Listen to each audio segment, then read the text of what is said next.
ये वर्ष तो हमारे लिए हर दृष्टिकोण से शुभ है, खासकर भारतवर्ष के लिए।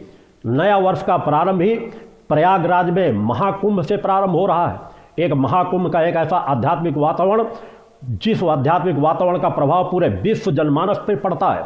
और वर्तमान का महाकुंभ हर महाकुंभों से बिल्कुल अलग है, क्योंकि जब एक वातावरण भी सही हो, उस पर्व का महत्व भी हो और पर्व को मनाने वाले, पर्व की व्यवस्था करने वाले एक रूप होकर के कार्य करते हैं, तो वहाँ की आध्यात्मिक वातावरण की ऊर्जा कई गुना ज़्यादा कार्य करना प्रारंभ कर देती है। इस बात को कहने में कोई हर्ज नहीं कि वर्तमान में प्रयागराज में जो व्यवस्था योगी आदित्यनाथ द्वारा कराई जा रही है, आज़ादी के बाद से लेकर आज तक कभी भी किसी भी कुंभ में ऐसी व्यवस्था नहीं की गई जो ऐसी व्यवस्था इस बार के महाकुंभ में की जा रही। सराहनीय कार्य है और इसके लिए मैं योगी आदित्यनाथ जी को भी अपना पूर्ण आशीर्वाद आज नए वर्ष पर प्रदान करता हूँ।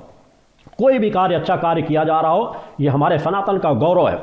जब कोई सनातन का गौरवशाली प्रहरी खड़ा होकर के सनातन की तरफ कदम उठाता है तो ऐसी ही व्यवस्थाएं सहज भाव से की जाती है और यह नया वर्ष हमारे लिए सौभाग्यशाली होगा, चूँकि ऐसा आध्यात्मिक वातावरण से जहाँ प्रयागराज में महाकुंभ मनाया जा रहा हो, जिसमें करोड़ों करोड़ों लोग देशवासी आकर के उस आध्यात्मिक वातावरण का लाभ प्राप्त करेंगे, कहीं न कहीं उनके जनमानस में थोड़ा सा परिवर्तन जरूर आएगा। और मैं उससे भी ज़्यादा महत्वपूर्ण बात को, इस बार के महाकुंभ को इसलिए महत्व देता हूँ कि पिछले 40 वर्षों से जिस महत्वपूर्ण बात को मैं सतत उठाता चला रहा हूँ, आवाज़ उठाता चला आया हूँ, जिसका कई बार विरोध का भी सामना करना पड़ा, मगर आज मुझे प्रसन्नता इस बात की है कि महाकुंभ में अखाड़ा परिषद ने एक महत्वपूर्ण निर्णय लिया है, जो सराहनीय निर्णय लिया है।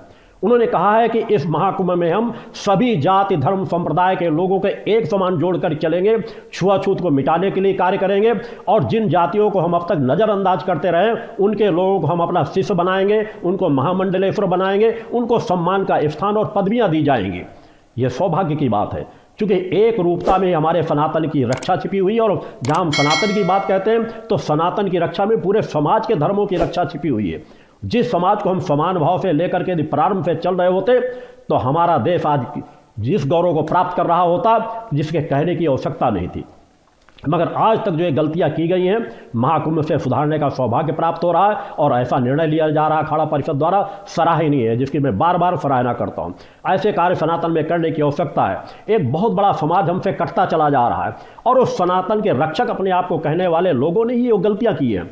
छुआछूत को बढ़ावा देना, जातीयता को बढ़ावा देना, गुरुकुलों में बच्चों को प्रवेश न देना। मेरा मानना है कि महाकुंभ से अखाड़ा परिषद को और महत्वपूर्ण निर्णय लेना चाहिए कि हर गुरुकुल में सभी जाति के बच्चों को प्रवेश दिया जाए। योग्यता हर जाति में होती है, हर समाज में होती है। हमें ज्ञान को कभी भी किसी जाति के आधार पर बांट करके नहीं रख देना चाहिए। और जिस दिन हम ऐसा निर्णय लेना प्रारंभ कर देंगे, हमारा सनातन और सशक्त रूप से आगे बढ़ना प्रारंभ कर देगा। नए वर्ष पर हमको सभी लोगों को संकल्प लेना है कि हम एक आध्यात्मिक वातावरण को लेकर के जीवन की यात्रा तय करें। संस्कारों में, आध्यात्मिक वातावरण में, आध्यात्मिक ऊर्जा में ही हमारी चेतनता छिपी हुई है। और आत्म चेतना जहां पर जिस समाज पर जागृत हो जाती है, उस समाज का भी पतन कभी भी नहीं हो सकता। मगर हमें जागरूकता अपनाने की जरूरत है, क्योंकि सनातन का सबसे बड़ा दुर्भाग्य यही रहा है कि सनातन जब भी दो कुछ कदम आगे ऊपर उठना शुरू प्रारंभ कर देता है, तो जो सनातन के रक्षक अपने आप को कहते हैं, वो अपने आप को सेकुलर दिखाने के लिए फिर उसी तरह के कदम उठाना शुरू कर देते हैं कि हमारा सनातन फिर लड़खड़ाना प्रारंभ कर देता है। क्योंकि अपने आप को सेकुलर दिखा करके पता नहीं वे कौन सी पदवी को हासिल करना चाहते हैं, किस सम्मान को हासिल करना चाहते हैं, यह उनकी समझ में नहीं आता कि वो क्या सोच रहे हैं, क्या कर रहे हैं। सनातन हमारा जब अगर आगे बढ़ने का प्रयास करेगा, हम उसे आगे बढ़ाना नहीं देना चाहेंगे। 2 कदम चलेंगे, 2 कदम बाद उसके पैरों पर फिर बेड़ियां डाल देंगे। इसी का कारण है, दुर्भाग्य है कि जिस समय किसी समय सनातन विश्व का सर्व एकमात्र ऐसा धर्म था जिसे अधिकांश लोग अपनाते थे, आज दुर्भाग्य है कि ईसाई समाज एक बहुसंख्यक में रूप में हो गया, दूसरे नंबर पर इस्लाम धर्म आ गया और तीसरे नंबर पर आकर हिंदू समाज आकर के खड़ा हो गया है। क्योंकि हमने अपने समाज का विस्तार करना ही नहीं चाहा, ज्ञान का विस्तार करना ही चाहे। ज्ञान के विस्तार से सनातन का विस्तार छिपा हुआ है। हमने अपने आप को केंद्रित कर दिया, एक सीमाओं में हमने बांध लिया कि ऐसी शिक्षा केवल ब्राह्मण परिवारों को दिया जाए, ऐसी शिक्षा केवल इनको दी जाएगी, हम इसके घर का छुआ हुआ पानी नहीं पिएंगे, हम ऐसा नहीं करेंगे। और कोई भी कुछ करता रहे, बस आपस के उसी तरह के नारे लगा देने शुरू कर दिए जाएंगे। भाईचारे की बात, गंगा जमनी तहजीब की बात करनी शुरू कर दी जाएगी।